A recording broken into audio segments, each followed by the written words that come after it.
Hello everyone. 4,000 years ago, there was a powerful, forward-thinking, and incredibly rich city.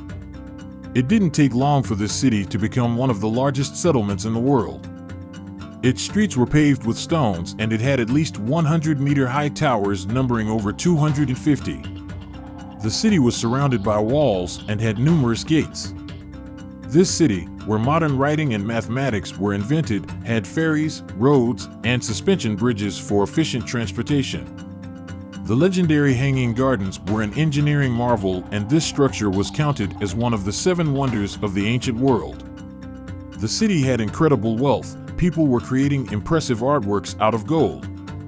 There was also a lavish table, a golden lion, and a human statue, all said to be made of 22,000 kilograms of pure gold.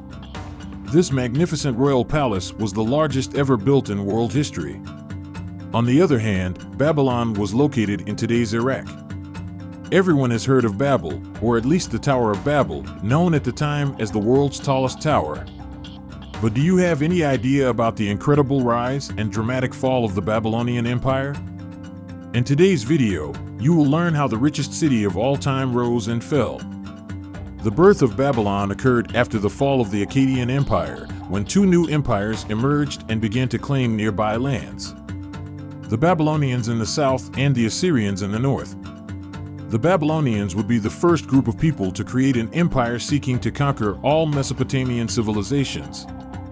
The city-state of Babylon had been eyeing Mesopotamia for years, so other countries were eyeing Babylon. When the Akkadian Empire began to fall, the Amorites moved to seize the lands left by the falling empire. All this happened around 1792 BC when King Hammurabi was chosen as the ruler. After becoming king, Hammurabi wanted to expand his territory. He loved his job, but felt he needed to rule much more than just Babylon, leading him to the desire to conquer other city-states. Therefore, Hammurabi did his best to take control of all the nearby settlements. Within a few years, Hammurabi's reluctance to back down led him to successfully conquer all Mesopotamian civilizations, including the Assyrians in the north. Hammurabi would become one of the most powerful rulers of his time and help Babylon become the richest and most glorious city of ancient times. A large part of Babylon was located on the banks of the Euphrates River, serving as an important trading area for people from all over the world. Food and goods were plentiful, so the city was constantly seeing a flow of money. The services and resources provided to the city were also quite advanced, and it would be the first city in the world to adopt all the new ideas and products invented. At the same time, it is estimated that around 200,000 people lived in Babylon, making it the largest settlement in the world by far at that time. In the center of the city, locals had built a large pyramid which they used as a temple. Researchers believe this pyramid was about 100 meters tall, and the city was full of wide streets leading back to the pyramid from all entrances. Around the pyramids and other areas of the city, there were gardens, palaces, towers, and beautiful artworks unlike anything people had seen. The city was also a cultural hub of the world, developing behind its walls in science, music, mathematics, astronomy, and literature. The invention of writing and mathematics is often taken for granted these days.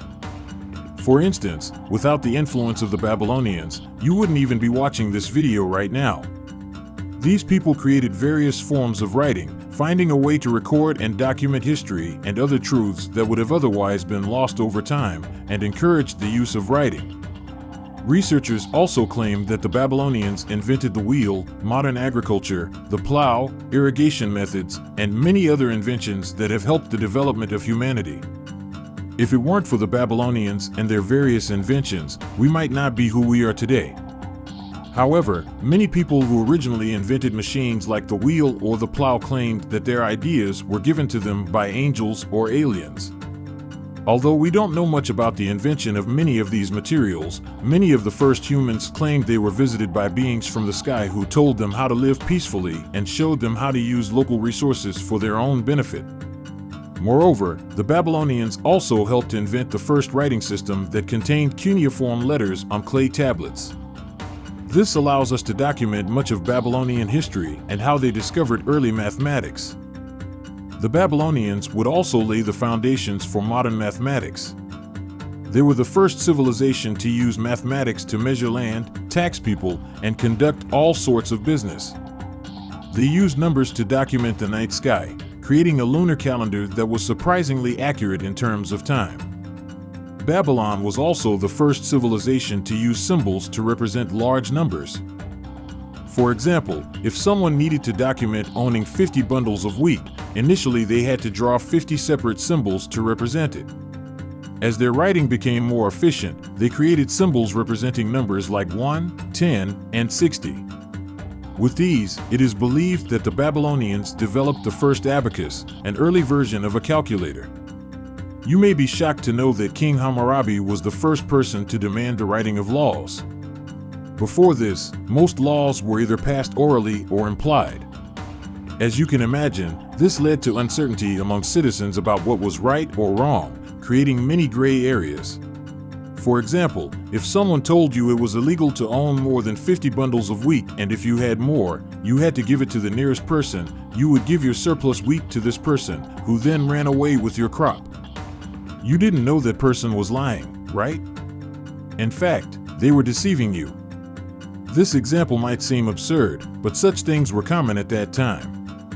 Before Hammurabi decided to write the laws, there was no definite way to know what the king would consider illegal. Hammurabi had his workers list various laws of the country. For instance, what were you legally supposed to do when your neighbor tried to convince you to give all your wheat to him? There were tons of laws to help regulate businesses, like employers needing to pay their workers, paying rental and slave prices.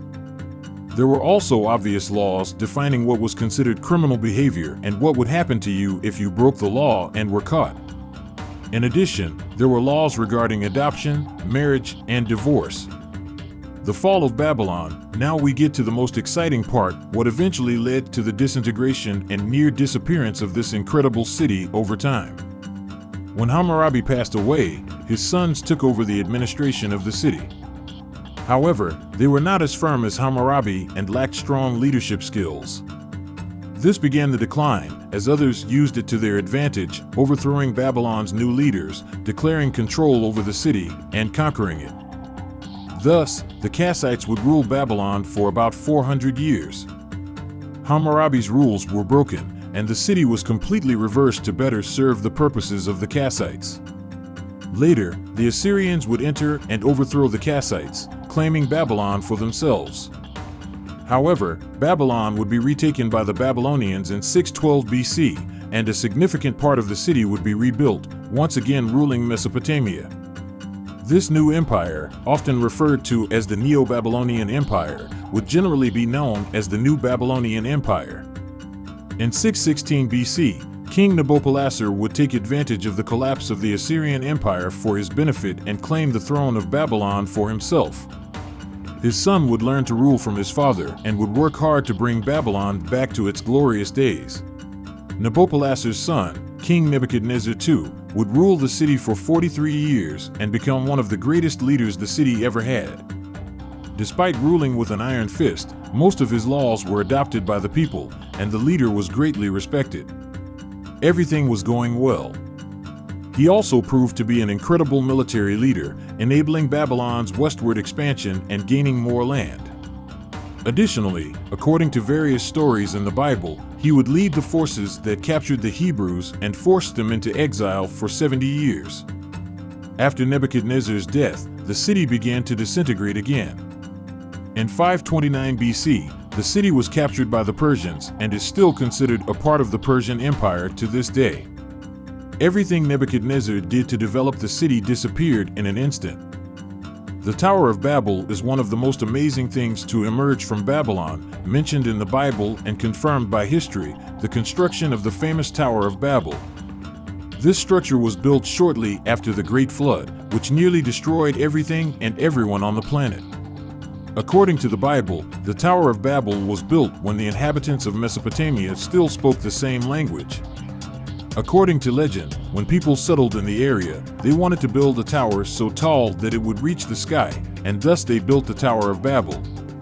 Many believe that the locals built the tower to reach heaven, while another belief is that the local people built the tower to avoid drowning in another great flood. Although it's not certain which of the buildings in the area is the actual Tower of Babel, researchers' most likely candidate is the Etemenenki Temple of Babylon. Many archaeologists also accept the belief that this temple was the mentioned Tower of Babel. Researchers claim that this temple was dedicated to Marduk, the protector god of Babylon. Since several similar temples were found in the area, it is more plausible to think that such a structure could have been the basis of the Tower of Babel, or at least its remains might be found. In modern times, under Saddam Hussein's regime, the Iraqi government launched a mission to excavate Babylon and rebuild one of Nebuchadnezzar's palaces, among other things, aiming to revive the city. However, these work plans fell through completely after America invaded Iraq in 2003. Although the area was reopened to tourists in 2009, the project to rebuild Babylon was never completed. Thanks to the Babylonians, who invented modern writing, we have a lot of information about how the city and its people once lived and what they believed in. It would be great if this were true for other mysterious regions of the world as well. History could tell us a very different story. What do you think about this city? Are these details about Babylon true, or has this hidden part of history been misinterpreted or exaggerated over the years? You can share your thoughts in the comments.